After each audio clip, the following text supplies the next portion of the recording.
Here with my man, Alan Bays. Thank you very much for being here. Mentalist, hypnotist extraordinaire.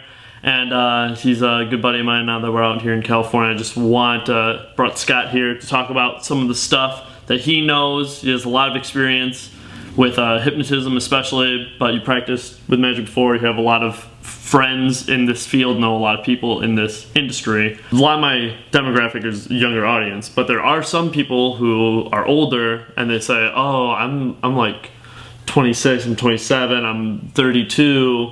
Is it too late for me? And that's why I wanted to see like how old you were when you started learning it, because a lot of people have this kind of misconception that you have to be 14 or 13 and like start learning it and spend like 10 years doing it and then kind of get into the field. But being 28, 29 later years, there's really no limits except the ones that you put on yourself. That's absolutely right. And you can learn at any age, and just that's kind of just the overall idea of it is it's never too late to do anything.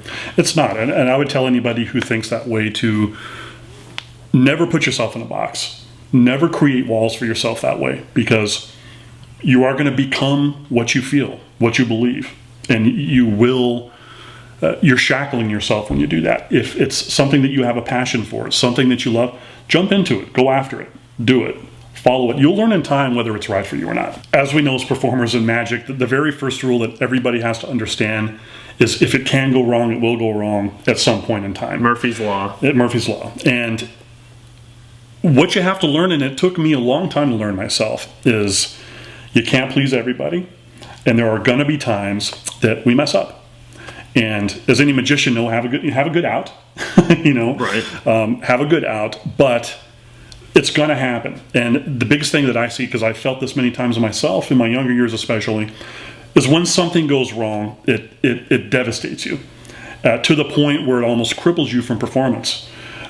You get scared, you get nervous. You don't want to go on any further. And the biggest lesson I've learned, just move forward. Get past it.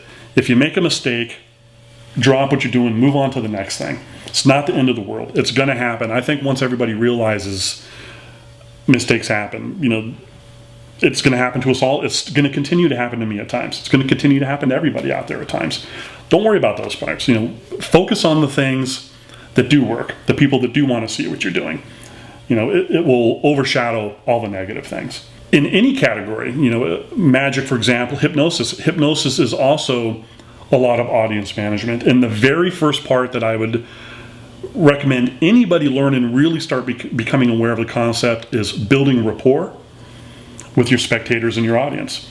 And that is one of the most powerful tools in your arsenal you're going to have as a performer. How do you build rapport?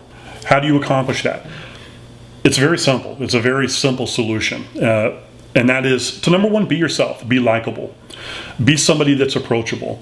If you're at a bar environment, or you're at a club, or you're out with your friends and you want to perform for somebody, I would never recommend walking up and saying, here, pick a card. Right. Build a rapport. Talk to somebody. Get to know somebody. Make the first interaction with that individual about them and you, and a connection. Even if that's simply walking up to a girl that you want to do a magic trick for, say, hey, how's it going? My name's Alan. What's yours? Build the rapport. You would be amazed what using somebody's first name will do for you. It's usually one of the favorite things they love to hear is their own name being spoken to. Oh, yeah. Okay.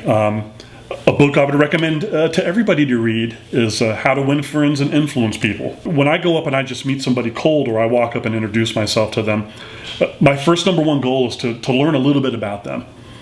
Who they are, what their interests are. Make the focus on them. You're going to automatically establish a rapport with that individual that way.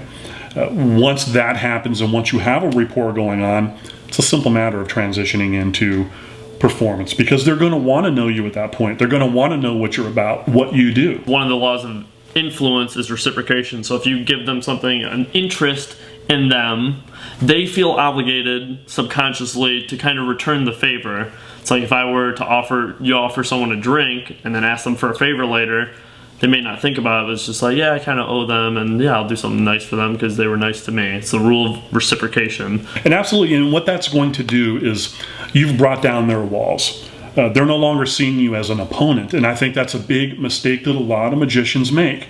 It's me against you. If you build the walls and you create a situation of friction, meaning I'm here to fool you, you're automatically going to start opening yourself up for the hecklers and the people that want to give you a hard time out there and the people that want to shut your show down. And that's really what it is. It's not that I have to win. You have to be losing. And that's what right. they think. It's just like, I don't care if I'm winning, I just can't have this guy upstaging me. He must be losing for me to be winning. Absolutely right. And this is especially true if you're performing for a male and female couple. And you show up and you want to do the performance, well, you automatically are the bad guy as far as that guy is concerned, because you're the guy there that's stealing the attention away from him. And what you're going to end up in those scenarios is the guy is going to, he's going to become the guy. I see what he's doing. I know everything he's doing. He's really doing this.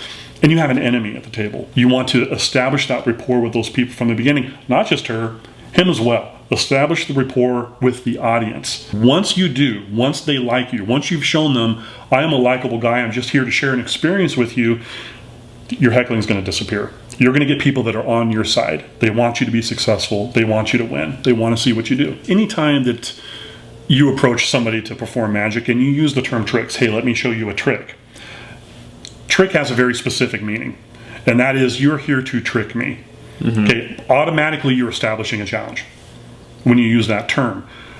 When I approach somebody and I want to show them some magic, I make it clear what I do, but I'm not here to show you a trick. As a matter of fact, I'll tell them, hey, I'm not here to do tricks for you, because I'm not here to trick you. I'm here to share an experience with you. I want to show you a magical moment. We're going to become partners in this. You're going to have to work with me. And if you work with me and everything comes together, we're going to have a really cool moment together. Be genuine. Approach people with sincerity. Establish that rapport again that we talked about right from the beginning. You don't just come right out with a deck of cards shooting and be like, hey, I'm just gonna take a card. Yeah, and that's not going to work. There are much more subtle ways to approach performance. Whether that's walking up to somebody, introducing yourself, or just more, very casually being in an atmosphere that you want to perform in and maybe having your deck of cards out. And it's simple. If I'm out somewhere and I want to perform for, some magic for someone, I'll bring out my deck of cards and just shuffle them and play around the table. 9 out of 10 times I'll have somebody walk up to me saying, hey, you do magic? You do card tricks? I'll even see people with like a pack of cards shuffling. I'll be like, whoa, are you a magician? Of course. And like as a magician, it's just like, yeah, it's that natural wonder and excitement of it all. And as you know, there's a natural magnetism to that. Once one person comes over because they want to see your show, the next thing you know, they're grabbing their friends, you have to come see this. And then all of a sudden a natural crowd. You can use people as a springboard. Something that I wanted to talk about is just if there's a group that you see an attractive woman in, you're just like, man, I'd really like to go, but I'm kind of worried. Well, you can go to the group 2 tables away from them and kind of open them up with the intention to eventually get to that attractive woman or that group of people that you may want to talk to, just in the sense that you show them a trick that's going to butterfly. It's going to springboard. Everyone starts to hear about it. Oh, you need to see this. And eventually they're being led to you versus you going to them. Body language will tell you an awful lot. And I think as a performer, you start, the more that you get out and perform, the more that you become more and more in tuned with what that means and the little behavior nuances that you're going to pick up on and to know who to approach and when. That's awesome. Well, Scott is going to be coming back in the next couple weeks, and we're going to talk about a whole different areas of conversation, from misdirection to something that he just introduced my mind to, which is redirection. Redirection, right? Absolutely, redirection.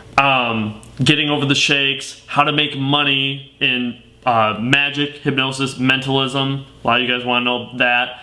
And a whole different area of just conversation that you guys will enjoy. So Alan, thank you very much. Appreciate it. Evan, thanks for having me. Anytime. And catch you next time. Be inspired to learn, inspired to disturb, and always rise above.